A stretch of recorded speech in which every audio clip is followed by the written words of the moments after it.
नमस्कार। सरकारी पॉलिटेक्निक भूज के मैकेनिकल इंजीनियरिंग डिपार्टमेंट में आज हम estimating, costing and contracting subject में कुछ बातें करेंगे।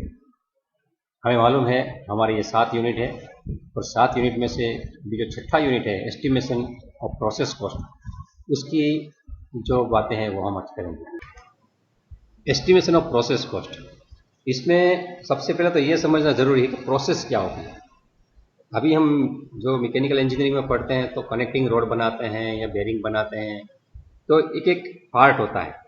वो पार्ट के लिए हम मैन्युफैक्चरिंग की पूरी अलग सिस्टम रखते हैं कि जो चीज़ कंटिन्यूस बनती रहती है, जैसे कि ऑयल रिफाइनिंग है या कोई केमिकल है या समझ लीजिए कि धागे हैं या आपका आटा बन रहा है, टोमेटो केचप बन रहा है, सीमेंट का प्रोडक्शन हो रहा है, नमक का प्रोडक्शन हो रहा है।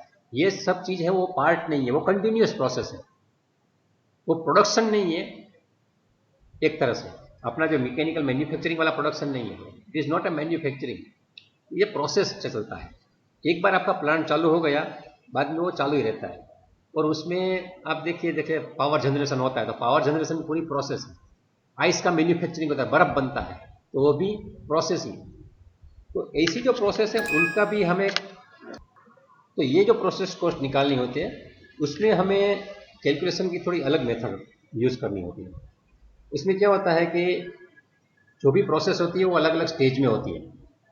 समझो आप इलेक्ट्रिसिटी मैन्युफैक्चरिंग करते हैं, तो इलेक्ट्रिसिटी में क्या होता है, तो पूरी अपनी पावर पाइप प्लांट की साइकिल है, उसमें से सब वाटर और स्टीम पास होते रहते हैं, ऑयल पास होता रहता है और टरबाइन घूमता रहता है और इलेक्ट्रिसिटी प्रोड्यूस होती है।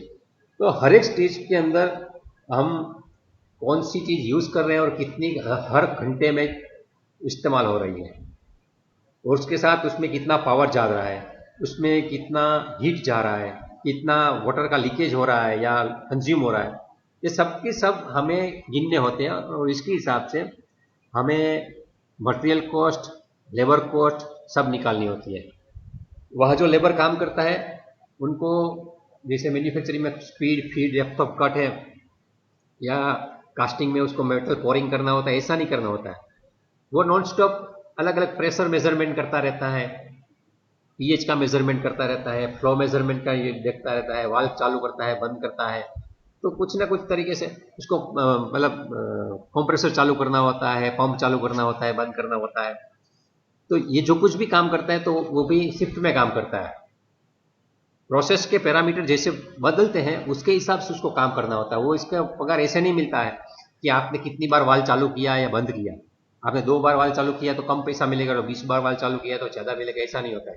जैसे अपने मैकेनिकल यूनिट होते हैं, प्रोडक्शन यूनिट, इसमें हम कह सकते हैं कि आपने अगर पूरे दिन में इतने बेरिंग बनाए हैं या इंस्पेक्ट किए हैं तो इतने पैसे मिलेंगे। जितने बेरिंग ज़्यादा इंस्पेक्ट करो ज़्यादा पैसा, कम करो तो कम पैसा, इंसेंटिव कम। तो उसमें ऐसा नहीं होता है। वो मजदूर काम करता है, वो 8 घंटे उसको जो पैरामीटर है वो मैनेज करने होता है कि इतना हमारा फ्लो रहना ही चाहिए, इतने हमारा प्रेशर रहना ही चाहिए, इतना टेम्परेचर रहना ही चाहिए। तो उसके हिसाब से उसको कुछ ना कुछ मशीन ऑपरेट करना पड़ता है। He has to manage the parameters. तो उनका जो पगार है वो लेबर कॉस्ट में आ जाएगा, उसका जो पूरा चीज़ है। उसके साथ उसमें भी ओवरहेड लगता है, उसमें कुछ ट्रांसपोर्टेशन भी होता है, मटेरियल हैंडलिंग होता है। मटेरियल हैंडलिंग में समझो कोयला एक जगह से दूसरी जगह पे जा रहा है, जो एस निकल रही है, एस एक जगह से दूसरी जगह जा रही है, आपके सीमेंट है उसका पूरा बैग पैकेज हो रहा है। ये सब के सब जितनी भी एक्टिविटी है वो सब एक्टिविटी आपको सब मिला के करनी होती है। कुल मिला के प्रोसेस में आपका जो भी खर्चा है वो लेजर अकाउंट में कैसे दिखाना है, उसकी एक स्पेसिफिक मेथड यूज करके आप उसका कॉस्ट निकाल सकते हैं। सबसे पहले है summarize the flow of physical unit of out. जो भी हमारा प्रोसेस यूनिट है, यहाँ जो आउटपुट मिल रहा है तो उसकी पहले समरी बनानी है कि हमें जो आउटपुट मिल रहा है तो कितना मिल रहा है। जैसे आपका सीमेंट का बैग है, कितनी बैग मिल रही है कुल मिला के, समझो एक 50 किलो की है या आप लूज में दे रहे हैं, लेकिन जो भी टर्न में आ रहा है उसका समराइज करना चाहिए। प्रोसेस करने से पहले हमें क्या करना है, इसका पर आवर या पर डे उसका आउटपुट क्या है वो हमें पहले समराइज करके तैयार करना पड़ता है। दूसरा स्टेप है compute output in terms of equivalent units. मतलब जब भी कोई हमारा यूनिट है उसमें से पैकिंग होके अलग अलग साइज में चीज़ निकल रही है। जैसे एडिबल ऑयल में 1 लीटर की बोतल भी होती है और 15 लीटर के टीन भी होते हैं, तो सबको एक इक्विवेलेंट यूनिट में डालना होता है। उसके बाद तीसरा जो स्टेप है कॉम्प्यूट इक्विवेलेंट यूनिट। अभी इक्विवेलेंट यूनिट कॉस्ट गिनने में वो क्या है कि पैकिंग का चार्ज अलग अलग हो जाता है। आपने 1 लीटर ऑयल वाला कितने बोतल है, 15 लीटर टीन वाले कितने डिब्बे हैं, तो कुल मिला के कितना ऑयल बन रहा है उसका प्रोसेस कॉस्ट निकल जाएगा। लेकिन हर एक में आपका पैकिंग चार्ज अलग अलग रहता है। 1 लीटर का बोतल है वो थोड़ा महंगा आता है, 15 लीटर का टीन थोड़ा सस्ते में आता है। जैसे आप शहद लेने जाते हैं, वो कांच की बोतल में शहद मिलता है, वो 900 रुपये के जी मिलता है। लेकिन आप उसके पास जाओ कि भाई मुझे 900 रुपये के जी वाला नहीं चाहिए, कांच की बोतल में नहीं चाहिए, वो आप 500 ग्राम की बोतल लाते हो, इसके बदले आप उसको बोलो कि मुझे एक साथ 5 किलो चाहिए, तो आपको 150 रुपये किलो में दे देगा या 300 रुपये किलो में दे देगा। 300 रुपये के जी मतलब 900 रुपये से में 300 रुपये। तो पैकिंग चार्ज भी इसमें हमको अलग तरीके से सोचना पड़ता है। चौथा स्टेप है summarize total cost to account को, सबका टोटल कॉस्ट का समराइज करना है और उसके बाद टोटल कॉस्ट का ऐसे कैलकुलेशन करना है कि हमारा अंतिम इन्वेंटरी कितनी है प्रोसेस में, उसके साथ उसका टोटल असाइनमेंट हमारा कॉस्ट का हो जाएगा यूनिट के साथ। तो कितने मतलब जितने यूनिट बने हैं कंप्लीट हुए हैं उन्हीं को ये कॉस्ट लगेगी, जो पड़े थे पहले से थे उसको ये देना नहीं है। ये प्रेंटिस और बिजनेस पब्लिशिंग में जो कॉस्ट अकाउंटिंग सीखते हैं उसकी बुक में से मैंने ये लिया है और ये बेसिकली स्लाइड का कॉपीराइट उनका है, मैं यहाँ अपने एजुकेशन पर्पज़ के लिए उसका यूज़ कर रहा हूँ। हमारे प्रैक्टिकल में भी ये जो प्रोसेस एस्टिमेशन वाला पार्ट है उसमें आपको अलग अलग प्रोसेस के एस्टिमेशन करने आने चाहिए। इसमें आप देखेंगे यहाँ लिखा है teacher will assign the input data. मुझे आपको इनपुट डेटा देना कि देखिए एक सिनेरियो में ये चीज़ बन रही है, आपको hourly rate of running diesel generating set ये आपको आना चाहिए, ठीक है।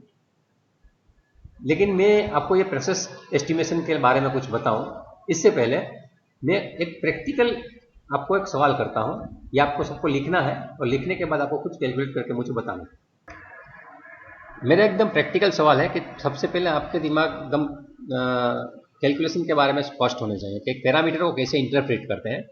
तो पहले एकदम सिंपल एग्जांपल मैं दूंगा, इसके बारे में आपको सोचना है। मैं इसको इनपुट दे रहा हूँ, इनपुट देने के बाद आपको इसके बारे में मुझे कुछ कैलकुलेट करके बताना है, ठीक है। आप रेडी हैं तो आप अपनी नोट निकालिए और लिखते जाइए, मैं यहाँ कुछ लिखने वाला नहीं हूँ।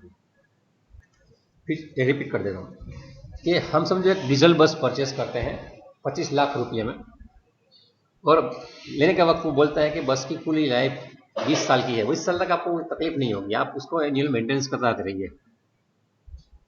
बस की कैपेसिटी 50 पैसेंजर की है और हम ये सोच के चलते हैं कि जब भी आते हैं तो पूरे पैसेंजर भर जाते हैं, उसमें ओवर पैसेंजर भी नहीं करते हैं और अंडर पैसेंजर भी नहीं है, पूरे 50 बैठ ही जाते हैं।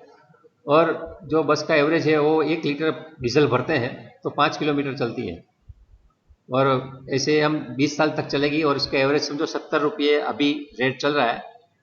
लेकिन ऐसा मान के चलिए कि समझो 70 रुपये ही रहने वाले हैं, क्योंकि जो पैसे हैं तो आज के हिसाब से ही हमें सोचना है। भविष्य में 70 में से 80-90 जो होंगे वो नहीं सोचना है, लेकिन आज की तारीख में rate of diesel is 70 rupees पर लीटर और मेंटेनेंस कॉस्ट अभी 96,000 रुपया पर एनम है। ड्राइवर को आप 25,000 रुपये मंथ देते हैं, वो छुट्टी लेता नहीं है, लेता है तो भी किसी और को भेज देता है और पैसा उसको दे देता है आउटसोर्सिंग करके, लेकिन 25,000 रुपया रेगुलर डेली चलता है 365 दिन। अभी वो सोचता है बस वाला कि मुझे ए और बी स्टेशन के बीच में चलानी है, कहीं जाना नहीं है, उसका शटल अभी शटलिया बोलता है ना, बीच में चलता है ऐसा, अलग अलग प्रकार की एक्स ट्रैवल्स, भारत ट्रैवल्स सब होती है।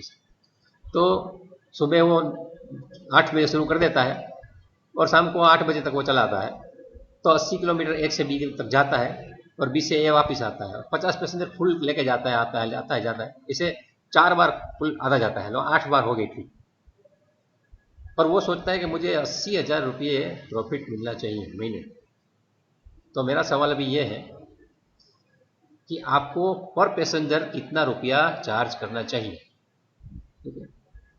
तो ये मैंने इनपुट डेटा दिया आपको, this is the input data, आप उसकी एनालिसिस कीजिए और एनालिसिस करने के बाद मुझे जरा उसका जवाब दीजिए कि इसमें पैसेंजर आज की तारीख में क्या चार्ज करना चाहिए, क्योंकि फ्यूचर में डीजल का रेट भी बढ़ सकता है, ड्राइवर वाला भी पैसा ज़्यादा मांग सकता है। ठीक है, वो कुछ अभी रोड अच्छा है तो ठीक है, कल बुरा हो गया तो 6 ट्रिप भी हो सकती है, और अच्छा हो गया कि भाई 12 घंटे का बोले 16 घंटे काम कर रहा है तो वो भी हो, वो अलग चीज़ है। लेकिन अभी जो मुझे प्रॉफिट करना है वो तो कितना होगा वो आपको कैलकुलेट करना है, वो करिए। तब तक ये पीरियड अभी हमारा ख़त्म हो गया है, नेक्स्ट डे मिलेंगे तब उसका मैं आपको जवाब दे दूँगा। तो ये डेटा के आधार पर एनालिसिस क्या होती है वो हम बाद में देखेंगे। और टॉपिक भी हैं, ये टॉपिक एक के बाद एक देखते रहते हैं। ये एक्चुअली ऑनलाइन लेक्चर हमारा होता है, उसमें मैं जो लोग उसमें डेटा की वजह से अटेंड नहीं कर पा रहे हैं या कोई और वजह की से, अपने यहाँ टावर नहीं है या उसका चार्जिंग ख़त्म हो गया है, कोई ना कोई ऐसी चीज़ है, तो उनके लिए मैं रिकॉर्ड करके रख रहा हूँ। ये कोई प्रोफेशनल लेक्चर नहीं है, इसका कोई पैसा कमाने के साथ रिलेशन नहीं है। लेकिन जो विद्यार्थी हमारे आ नहीं सकते उनके लिए रिकॉर्ड किया हुआ लेक्चर है। तो आप जो भी दोस्त जिसने अटेंड नहीं किया उनको जरा बताइए ताकि ये देख सकें। धन्यवाद।